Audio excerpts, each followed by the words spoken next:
একটি গুরুতর এবং অত্যন্ত অ্যালার্মিং বিষয়ে আজকে সবাই যখন মিলিত হয় তখন পয়েন্ট অফ অর্ডারের মাধ্যমে মাননীয় বিধায়ক নাগরাকাটা, সম্মানীয় পুনা ভাংরা, মাননীয় বিধায়ক কালিয়াগঞ্জ উৎপল মহারাজ এবং অন্যান্য একাধিক বিধায়ক এখানে তুলে ধরেছেন নওদা বিধানসভার বিধায়ক মাননীয় হুমায়ুন কবিরের দুটি জায়গায় অত্যন্ত আপত্তিজনক, সাম্প্রদায়িক এবং সমাজ এবং রাজ্যের পক্ষে ক্ষতিকারক বক্তব্যের উপরে।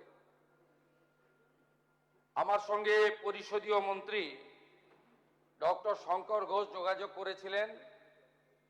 আমি তাকে আশ্বস্ত করেছিলাম যে মাননীয় অধ্যক্ষ মহোদয় অনুমতি দিলে আমি এই সংক্রান্ত একটি স্টেটমেন্ট হাউসে রাখব। প্রথমত, মাননীয় হুমায়ুন কবির যে বক্তব্য রেখেছেন, এই বক্তব্য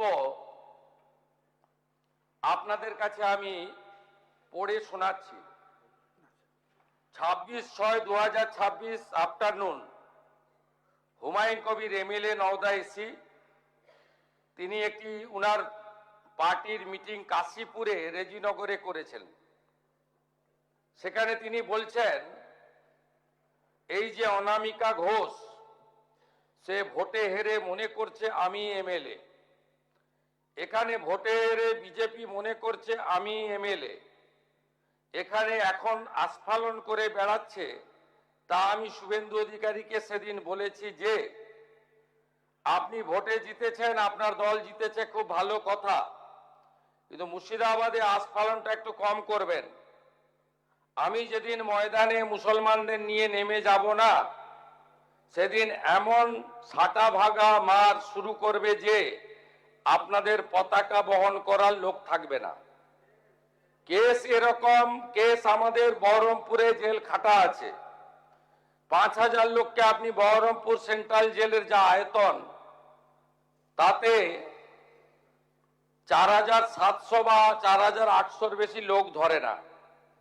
লাখে লাখে লোককে রাস্তায় নিয়ে নামাবো আর সাটা ভাঙা মার দেব আর জেলে যাব। কদিন জেলে আটকে রাখতে পারবেন, কত খাওয়াতে পারবেন দেখব। লিমিট যেদিন ক্রস হয়ে যায় না, মাথাটা যেদিন গরম হয়ে যায়, সেদিন আমি এসপি বুঝবো না, চিফ মিনিস্টারে বুঝবো না, আর কে কোথায় থাকলো আর কে কোথায় থাকলো না ওসব বুঝবো না। আমি নিজেই নেতৃত্ব দিয়ে দাঁড়াবো।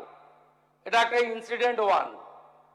ইনসিডেন্ট 2, শক্তিপুরে দুয়ারা ঘাটে 8 তারিখে, সেখানে উনি বলছেন ভোটের আগের দিন আমার নিজের ভাইপোকে অ্যারেস্ট করেছে এই ওসি। এই আমি তো ভাষা বলতে পারবো না। এই বাচ্চাকে আগে দেখব, তারপরে ভাষাটা আমি অমিট করছি। এই বাচ্চাকে এমন শিক্ষা দেব, এর বাবা 14 গোষ্ঠীর নাম ভুলিয়ে দেব। এ লালগোলাতে 500 মুসলমানের লাইফ শেষ করে দিয়ে এসেছে। সত্যভাবে বলবো, এই ওসিকে এখান থেকে সরানো শুধু না, একেবারে অকেজো পোস্টিং দিতে হবে। যদি না দেয় 10,000 লোক নিয়ে থানা ঘিরে একে কলার ধরে থানা থেকে বার করব, পারলে আমাকে রুখে নেবেন। এই দুটো ইনসিডেন্টের পরে আমার মনে হয়েছে যে এনাফি জানাব, সময় এসেছে এই ধরনের লোককে সবক শেখানোর। আপনাকে আমি পরিষ্কার বলছি, মমতা ব্যানার্জি মুখ্যমন্ত্রী নন। আপনি দুর্বল মুখ্যমন্ত্রী পেয়ে যা খুশি করেছেন, যা খুশি বলেছেন। আমি আপনাকে বলে গেলাম, আমরা দুটো এফআইআর স্টার্ট করেছি। Rejinagar PS case number 219-226, dated 26/6/2026। Under section 152, 192, 196, 197, 224, 299, 351 within bracket 2, 352, 353 of the ভারতীয় ন্যায় সংহিতা। ইনসিডেন্ট নাম্বার 2 তেও আমরা শক্তিপুর পিএসএ 176/226 আরেকটা কেস ইস্যু করেছি। সেই কেসেও আমরা ভারতীয় ন্যায় সংহিতার সমস্ত সেকশন লাগিয়েছি এবং আমি আপনাদেরকে অ্যাসিওর করছি এত বড় ক্ষমতা আপনাকে কেউ দেয়নি। আপনি মুখে যেগুলো বলেছেন, আপনাকে আমি বলে গেলাম, আপনি কেন করছেন আমি জানি, আপনি কেন করছেন রাজনৈতিক কারণটা আমি জানি। আপনার এজেন্ডা 2 ছিল। 1 এজেন্ডা ভরতপুর, রেজিনগর, নওদায় সব নির্বাচিত পঞ্চায়েত যে দলেরই হোক ভেঙে আপনার পার্টিতে নিয়ে যাওয়া। আপনি সেটা করতে পারছেন না।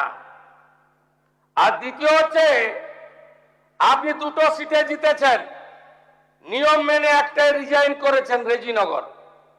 আগামী 2-3 মাসের মধ্যে উপনির্বাচন হবে, আপনি আপনার ছেলেকে জেতাতে চাইছেন। 72% মুসলিম আছে, মুসলিম ভোটকে কনসলিডেট করার জন্য আপনি এই খেলাটা খেলছেন। আপনি কান খুলে শুনে রাখুন, আপনাকে এইভাবে ধমক হুমকি বেপরোয়া লাগাম ছাড়া কথা বলতে দেব না, দেব না, দেব না। আপনাকে আমি শুধু 3টে উদাহরণ দিলাম। সন্দেশখালীতে একজন ছিল,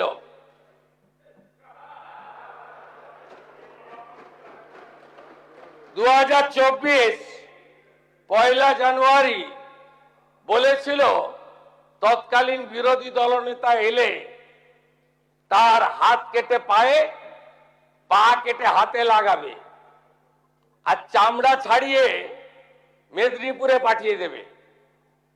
ওর অবস্থা কি হয়েছে সবাই দেখেছে। একই টোন ছিল।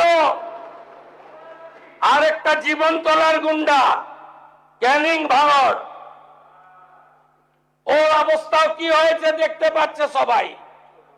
আরেকটা পুষ্পা ঝুঁকে গায়ে নেই, এমন ঝোঁকা ঝুঁকেছে খালি পায়ে, ছোট প্যান্ট পরে, কান ধরে উঠবস করতে করতে যাচ্ছে। আপনাকে আমি বলে গেলাম পুলিশ তার ব্যবস্থা নেবে। আর আমি 1 সপ্তাহ পরে মুর্শিদাবাদে যাচ্ছি। আমি প্রমাণ করে দেব ভারতবর্ষের সংবিধান, আইন শেষ কথা বলে, কোন বাতেল আবাদ শেষ কথা বলে না। আপনাকে সংযত হওয়ার, সতর্ক হওয়ার, এই ধরনের কথা প্রত্যাহার করার এবং ভবিষ্যতে এই ধরনের কথা বলার আগে 25 বার ভাবার হুঁশিয়ারি দিয়ে আমি সবাইকে আশ্বস্ত করছি। আপনারা ভাবছেন কেস হয়েছে, অ্যাকশন কবে হবে? যারা ওকে ডেকেছিল এই সভাতে তাদেরকে আগে তুলবো, তারপরে আপনার কাছে যাব। যা করার করব, আমি আশ্বস্ত করছি আপনাদের। আপনি ধরে রাখুন, এটা ওর শেষ বক্তব্য, ধরে রাখতে পারেন।